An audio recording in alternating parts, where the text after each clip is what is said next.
بسم اللہ الرحمن الرحیم۔ الصلاۃ والسلام علیک یا رسول اللہ وعلی آلک و صحابک یا حبیب اللہ، اللہم صلی علی محمد و آل محمد۔ بہت سارے لوگوں کی ڈیمانڈ یہ ہے، سوال یہ ہے کہ کوئی عداوت کا، کوئی دشمنی کا ایسا عمل بتائیں جس سے دشمنوں سے جان چھوٹ جائے۔ مجھے اس بات کی سمجھ نہیں آ رہی تھی دشمنی کس قسم کی ہے۔ کوئی ذاتی جائیداد، گھریلو، خاندانی دشمنیاں ہیں تو یہاں جھک جایا کرو، معاف کر دیا کرو، اسی میں عظمت ہے، اسی میں بھلائی ہے اور اسی میں سب کچھ ہے۔ جب بندہ انتقام پہ آ جاتا ہے پھر دشمن کا تو چلو کچھ نقصان ہوگا تو ہوگا، وہ تو ہوگا، آپ کے عمل کی طاقت کو دیکھیں گے، تقویت کو دیکھیں گے، تاثیر کو دیکھیں گے، ہم تو بتا دیں گے، لیکن آپ کا اپنا ضمیر جب اس پہ مطمئن ہو تو پھر کیجیے گا۔ یا لوگ محبت کے بارے میں کہتے ہیں کہ فلاں روٹھ گیا، فلاں چھوڑ گیا، وہاں بھاگ گیا، رابطہ نہیں رکھتا، پیسے لے کے چلا گیا، بہت سارے مسائل ہیں۔ تو اس لیے ان لوگوں کے لیے یہ ہے، سمجھنے کی بات ہے، سمجھ جاؤ تو اس میں سب کچھ ہے، اگر سمجھ نہ ہو تو اس کو ہاتھ نہ ڈالنا۔ صحیح کسی ماہر بندے سے پوچھ لینا کہ یہ جو میں بتا رہا ہوں یہ سمجھ بھی آیا یا نہیں آیا۔ سمجھ نہ آیا تو ہرگز اس کو نہیں چھیڑنا، سمجھ آ گیا ہو تو پھر تجربہ کر کے دیکھ لینا۔ ایک مثال پہلے دوں، حضرت علی رضی اللہ تعالی عنہ سے ایک یہودی نے سوال پوچھا کہ کوئی ایسا عدد 5 سے 10 تک مجھے بتاؤ کہ اس کو اگر تقسیم کیا جائے تو اس کی کسر نہ ہو۔ کسر جس طرح ہم تقسیم کرتے ہیں نا، آخر میں 1 2 3 بچ جاتا ہے، اور تعویذات جب لکھتے ہیں تو 1 بچے تو فلاں خانے میں 1 زیادہ کر دو، 2 بچے تو فلاں خانے میں 1 زیادہ کر دو، 3 بچے تو فلاں خانے میں زیادہ کر دو، یہ ایک طریقہ کار ہے۔ تو اس لیے آپ ایسے عدد بتائیں کہ جن کے اندر کسورات یعنی کسر نہ ہو، باقی نہ بچے۔ تو حضرت علی رضی اللہ تعالیٰ عنہ نے فرمایا کہ اگر میں بتا دوں تو کیا تم ایمان لے آؤ گے؟ گویا کہ ایمان جو دولت ہے وہ کائنات کی سب سے بڑی دولت ہے۔ تمہاری کوششوں سے، کاوشوں سے، محنت سے اگر ایک بندہ ایمان لے آیا، خیر من الدنیا و ما فیہا، دنیا اور اس کے اندر جو کچھ ہے ان سب سے زیادہ بہتر ہے اس کا ایمان لے آنا، اور یہی معاف کرنے والے کے لیے ہے۔ لیکن سوال کا جواب دینا ضروری تو نہیں سمجھتا، لیکن لوگ کیا کرتے ہیں، مجبور کرتے ہیں۔ آپ اس کام کے لیے نہیں کرنا۔ اگر آپ اس کو فارمولے کو اپنا لیں، اسی فارمولے کو جو آگے چل کے بتاؤں گا، تو حضرت علی رضی اللہ تعالیٰ عنہ نے اسے پوچھا کہ کیا تو ایمان لے آؤ؟ اس نے کہا ہاں ہاں ضرور لے آؤں گا۔ اس نے اقرار کیا تو آپ علیہ السلام نے علی علیہ السلام نے جواب دیا، ہفتے کے دن سب جانتے ہیں 7 ہیں، مہینے کی تاریخوں سے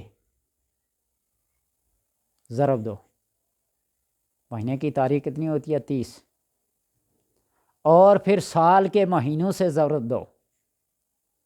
سب کو پتہ ہے سال کے مہینے کتنے ہوتے ہیں؟ 12، 7 30 12، ہفتے کے 7 دن اور مہینے کی تاریخیں 30 اور سال کے مہینے 12، یعنی 7 کو 30 سے ضرب دو، پھر حاصل عدد کو 12 سے ضرب دو، جو مجموع آئے گا اس کو آپ تقسیم کرتے جائیں، آپ 2 پہ تقسیم کریں، 3 پہ کریں، 4 پہ کریں، 5 پہ کریں، 6 پہ کریں، جس عدد پہ تقسیم کرتے جائیں گے بالکل برابر برابر تقسیم ہوگا، کوئی 1 2 3 نہیں بچے گا۔ تجربہ کر کے دیکھیے گا۔ میں آپ کو بتا دوں کہ ان کا مجموع ہے 2520، 7 30 12 تقسیم کرتے جائیں، مجموعہ بنے گا 5220۔ اس کو 2 پہ تقسیم کریں، 3 پہ تقسیم کریں، 4 پہ تقسیم کریں، 5 پہ تقسیم کریں، بالکل برابر برابر تقسیم ہو جاتا ہے، کوئی کسر باقی نہیں رہے گی۔ حضرت علی رضی اللہ تعالی عنہ کے ہاتھ کا لکھا ہوا ایک نقش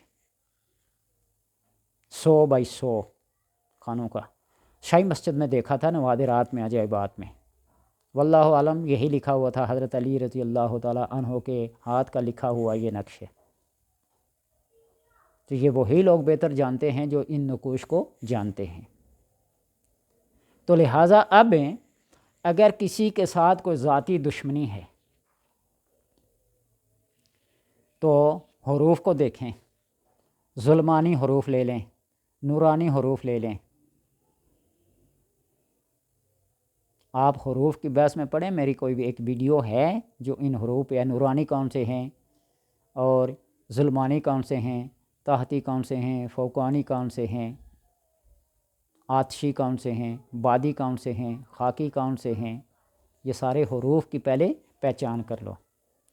تو اگر کسی کو تکلیف دینی ہو، انتقام لینا ہو، تو وہ ظلمانی حروف لے لیں اور اس کے نام کو، عدد کو لے لیں، پھر اس کا نقش پر کریں، ان اعداد کو نقش پر کریں۔ نقش پر کرنے کا طریقہ وہی ہے، 30 کم کر دیں، 4 پہ تقسیم کریں، مجموعے سے 30 کم کر کے 4 پہ تقسیم کرنا ہے۔ خانوں کی چال کا پتہ ہو کیسے چلنی ہے تو یوں ظلمانی حروف کا، اور اگر کسی سے محبت اور چاہت رکھنی ہے تو نورانی حروف لیں، نورانی حروف ایک ایک کا عدد لے لیں مجموعہ کا، پھر طالب اور مطلوب کے نام لے لیں، تو پھر ان کو آپ نقش پر کر کے کسی مقدس جگہ پہ دبا دیں، ہوا میں لٹکا دیں، زمین میں دفن کر دیں۔ اللہ تبارک و تعالیٰ کے کرم سے جس کے لیے بھی آپ کریں گے تیر بہدف ہے۔ اہل تشیع کے ایک عالم، بہت بڑے عالم، علامہ شاد، وہ 1960 یا 60 کی دہائی میں اس تعویذ کی فیس لیا کرتے تھے 1500 روپیہ، 1960 میں۔ تو آپ یہ سمجھ لیں 1960 میں 60 اور 40 123 40 اور 63 سال ہو گئے۔ 63 سال پہلے اگر 1500 لیتے تھے تو آج کے دور میں اس کی فیس یا اس کا ہدیہ کتنا ہوگا؟ اس چیز کو ذہن میں رکھیں۔ ترکیب اس کی یہ ہوتی ہے کہ اسم طالب اور اسم مطلوب کو جمل حروف ابجد کبیر سے حساب دے کر دیکھے کہ کون ان میں سے طالب ہے اور کون مطلوب ہے۔ مثال اس کی یہ ہے کہ طالب احمد ہے اور مطلوب محمد کی ہے، تو احمد کے عدد ہیں 53 اور محمد کے عدد ہیں 52، تو ان پر یہ عدد زیادہ کیے، وہ جو حروف کا کہا نا، ایک طالب ہے دوسرا مطلوب ہے، تو ان کے اوپر یہ حروف رے کاف فے دال، ان کی آپ نے عدد نکالنے ہیں۔ تو ان کو جب ملایا، اپنے عدد کو، مجموعے کو برابر کیا، اس میں سے 30 کو مائنس کیا، 4 پہ تقسیم کیا، تو ایک کسر آئے گی یا 2 آئے گی یا 3 آئے گی۔ وہ تعویذ لکھنے والے جانتے ہیں کہ کون سے خانے میں کون سی کسر ہے، کتنے کا اضافہ کیا جائے، ایک عدد کا اضافہ کیا جاتا ہے۔ یعنی اگر بسم اللہ الرحمن الرحیم کا نقش لکھیں جس طرح، تو 786 اس کے عدد ہیں، اور ان میں سے 30 کو مائنس کر دیا، پھر مائنس کیے ہوئے عدد کو 4 پہ تقسیم کیا تو 189 199 عدد آتا ہے جواب میں۔ اس سے آپ نقش پورے کریں گے، خانہ اول میں لکھیں گے، خانہ دوم میں جو ایک ایک بڑھاتے جائیں گے، 199 190 191 192 جو 13واں خانہ 9واں خانہ 5ویں خانے میں کیا ہوتی ہے؟ کسر ہوتی ہے۔ تو یوں اس طرح پر کر کے اس کو اذیت پہنچانی ہو تو کسی تپش والی جگہ میں آگ کے نیچے رکھ دیں، محبت کرنی ہو ہوا میں باندھ دیں، مقدس جگہ پہ رکھ دیں، اپنے پاس رکھیں خوشبو عطر لگا کے۔ تو یہ طریقہ کار ہوتا ہے۔ تو اللہ تبارک و تعالیٰ دشمنی سے، اس ناجائز قسم کے تعلقات سے محفوظ اور مامون فرمائے ہر بندے کو۔ یہ میں ٹھہر ٹھہر کے آہستہ آہستہ اس لیے بتا رہا ہوں کہ آپ کو سمجھ آئے کہ صرف لوگوں کو کہہ دینا ہی میرے لیے یہ نقش بنا دو، یہ ایسے کر دو، ایسے کر دو۔ اور پھر وہی مجھے علامہ طاہر القادری صاحب کی ایک بات یاد آتی ہے کہ پیر صاحب کا کیا جاتا اگر ایک نظر ادھر کر لیتے؟